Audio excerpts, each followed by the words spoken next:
From an outsider's perspective, Kate Middleton transitioned seamlessly to royal life.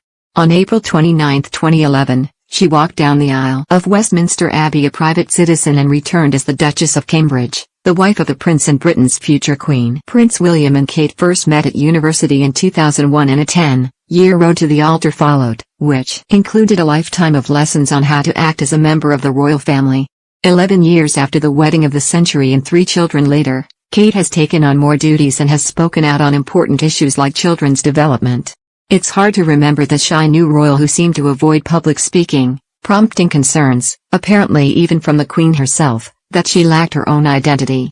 Get the news you want straight to your inbox. Sign up for a Mirror newsletter here. Described as a natural introvert by those close to her, the Duchess' evolution to one of the most influential royals has been monumental. As well as mastering the art of becoming the perfect princess, the Duchess had to gain the confidence of the Queen, the royal family and the public, while also figuring out her own place within the firm.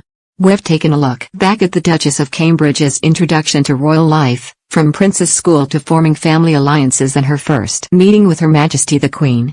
Although Prince William's romance with Kate blossomed during their university days, it wasn't until years later that Kate officially met the monarch for the first time. The long-awaited first meet was in 2008 at the wedding of William's cousin Peter Phillips to his now ex-wife Autumn. Recalling the introduction during an interview to mark her engagement to Prince William, Kate said, "It was in amongst a lot of other guests and she was very friendly." But despite the warm greeting, the Queen reportedly did have her reservations about Kate as a future wife for her grandson. Royal expert Katie Nicholl claims the Queen always liked Kate but was worried she didn't have an identity of her own before she married into the royal family.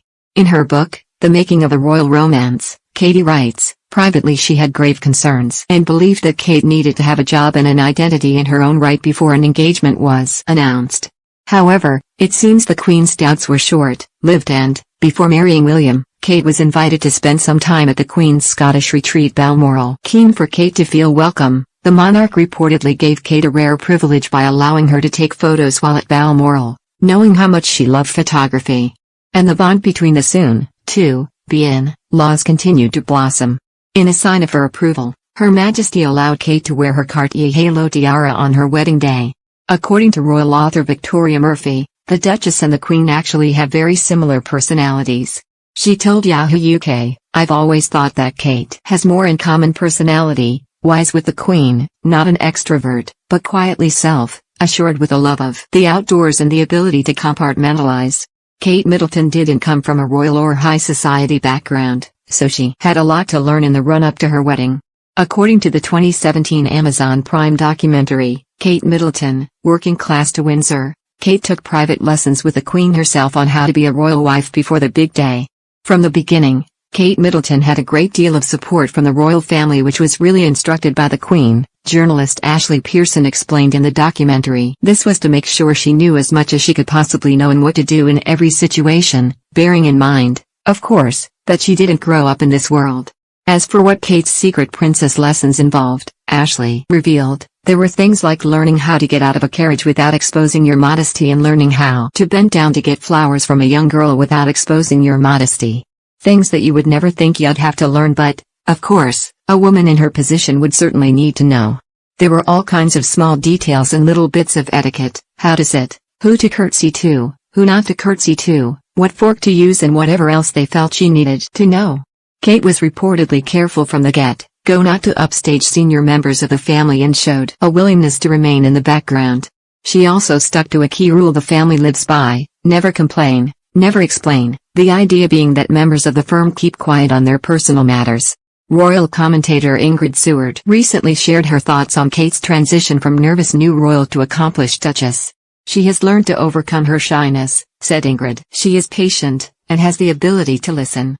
And she has discovered she has this ability with people. She is very good with the very young and the very old. That is like Diana was."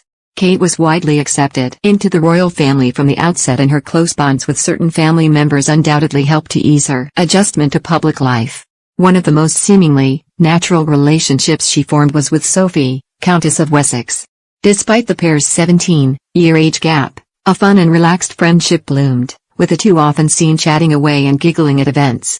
As Sophie married into the royal family 12 years before Kate, it appears she was happy to show her the ropes of royal life. and this has been evident on the rare occasions that the two women have carried out engagements together, according to body language expert Judy James.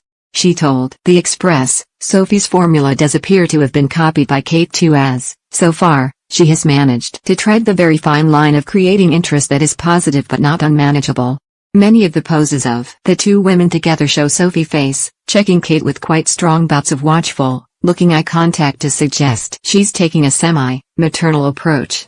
The Duchess of Cambridge found another supportive figure in the Duchess of Cornwall. It was Camilla who reached out to Kate to offer her future step-daughter-in-law some words of advice in the lead-up to her wedding. In his book, Battle of Brothers, royal expert and biography Robert Lacey writes, Camilla had confided to Kate the secret of hanging on to a busy prince, fit your timetable, well, basically your whole life, around his.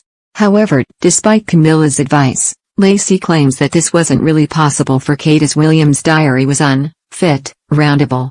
Years later, according to the Daily Mail, Camilla was spotted having a long lunch with Kate and her sister Pippa as well as Camilla's daughter Laura just weeks before the big day. A fellow diner, sitting just 2 tables away, told the paper, "I heard Camilla saying if I can give you one bit of advice." Kate was really enjoying the moment. Kate's special bond with Camilla was also proved when the Duchess of Cornwall gifted her a personalized gold bracelet.